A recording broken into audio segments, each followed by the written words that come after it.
This is Andi Purewal for Boxing News. I'm joined by Dazn's Alfie Sharman here in Sheffield. Alfie, firstly, how are you? How is life treating you?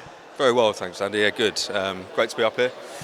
Busy run of shows. Had a nice break in August, a couple of weeks. It's good. It's a busy run of shows. I won't put you on the spot there and do what Eddie did and have you start reeling off everything on the horizon.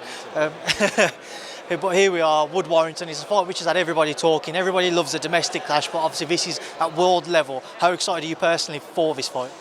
Incredibly excited. I mean, as I said up there, one of the biggest domestic fights there is out there. Two fighting men, two fighting cities, 12 rounds, world title. It's been very amicable, I suppose, the build-up, but you can tell that, they're both champions, right? Obviously, Josh looking to be three-time champion, Lee holds the belt, so yeah, it's going to be an outstanding fight, two quality fighters, hands are going to go, so yeah, as a fan, I'm incredibly excited, yeah. Obviously, having fights such as these, how crucial are they for Dazn to continue to try and push a subscriber count?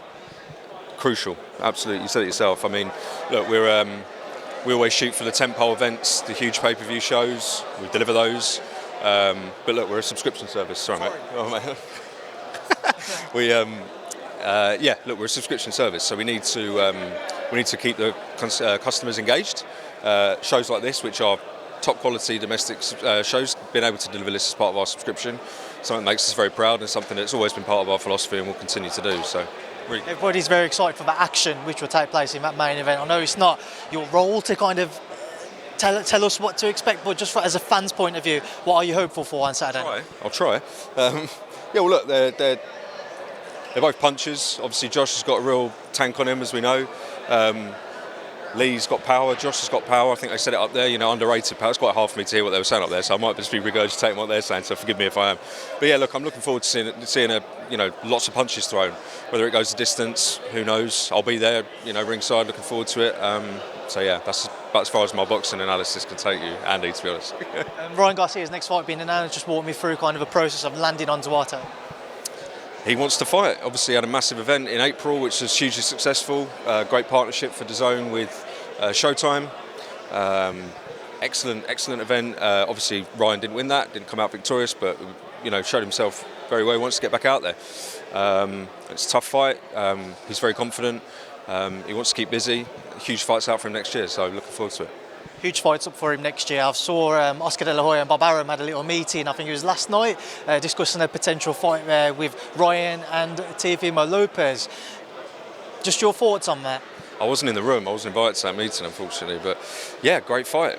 I suppose it comes back to Dazn, and you know this, we've always, since we've had boxing on our platform for a number of years now, we demonstrate regularly that we're willing to work with any promoter, any broadcaster, to put on the best fights on our platform. The proof's in the pudding, we deliver that, and that is just another example of a phenomenal fight that we'd all love to see. So let's see how it goes early December for Ryan, and then look into next year. Obviously, I know it's very, very early stages in terms of any talks, but moving forwards, if that was to progress on the platform front, obviously Ryan being with Dazn, Teofimo with ESPN, obviously Top Rank, how would you expect to see that type of event come together? We'd make it work. As I said, we've done it this year with Showtime earlier on. We've had a great partnership with ESPN for the Jake Paul, Nate Diaz mega fight in August. Worked with PBC last week in the UK for Canelo. We'll make it work. Just on Showtime, there's a lot of reports at the minute that they'll be leaving boxing. I just want to get your thoughts on that.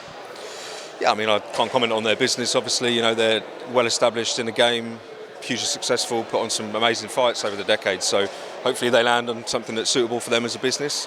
But we're focusing on ourselves, and I suppose we just hope that everything's all good their side.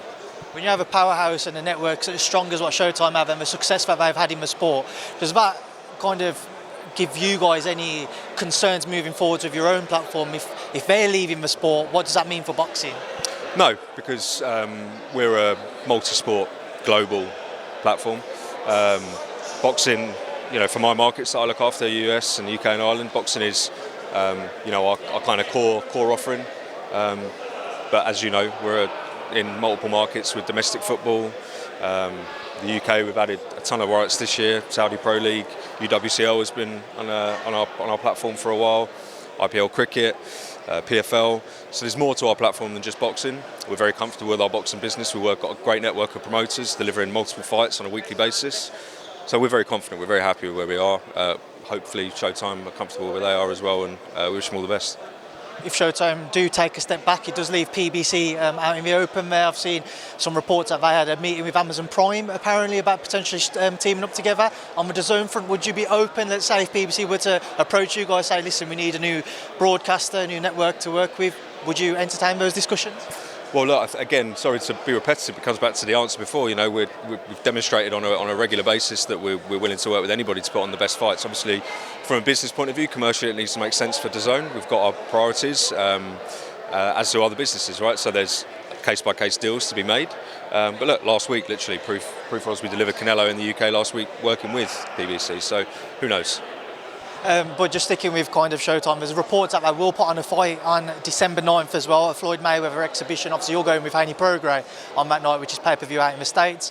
Any concerns in terms of a clash there, how that might affect pay-per-view boys? No. Obviously, we try and avoid clashes wherever possible, right? There's a lot out of our control, especially in the sport of boxing. Haney-Prograis is going to be an outstanding fight. I mean, for the boxing purists, of which there are many globally, we're very excited. The States, you know, Devin is trajectory over the last 12 months, in particular in terms of stardom, has been unstoppable. So, no concerns. Just another great night of boxing for the customers, right? Just a final one, which maybe isn't for the hardcore fans. Next weekend, KSI and Tommy Fury. Excited for that one? Very excited. Lots of work. It's been going on for a while. Big event. Obviously a double header. KSI, Tommy Fury, Logan Paul, Dylan Dennis. It's going to be explosive. Obviously massive build-up. Lots of work happening behind the scenes at Dazn and our friends at Wasserman and Misfits. We're incredibly excited. Manchester next week. Dazn pay-per-view. I mean, as I mentioned up there, well, as Eddie mentioned up there, he stole all my lines with regards to schedule. In the UK, as it stands, that's the only show that will fall outside of your subscription in terms of pay-per-views. So, great event, massive, global pay-per-view. So we'll see how it goes, but I'm very excited. How has it been trying to manage kind of the profiles and somewhat the egos of all of the guys involved in that event? Because boxing's full of egos, but when you're bringing kind of the social media stardom that all of those guys have, it can take it to another level. How have you found that and managing it? We're very good at it, I think. Being honest, it's different. You're dealing with human beings, you're dealing with superstars, as you rightly say. A lot of the back and forth, a lot of the I'm far too old to say the word beef, but a lot of the beef that's been going on has been prior to the fight even being made on our platform. But we manage it. We're professional. It's a huge fight. It's a huge moment for us as a business globally. We're focusing on delivering that and embracing everything that comes with it. That's going to make it a great success for our business. Well, Alfie, I appreciate your time as always. Good to see you this week. I'm sure I'll probably catch up with you later on in this week as well. Thanks for speaking to me. I hope so. Yeah, thanks, Andy. Good to see you.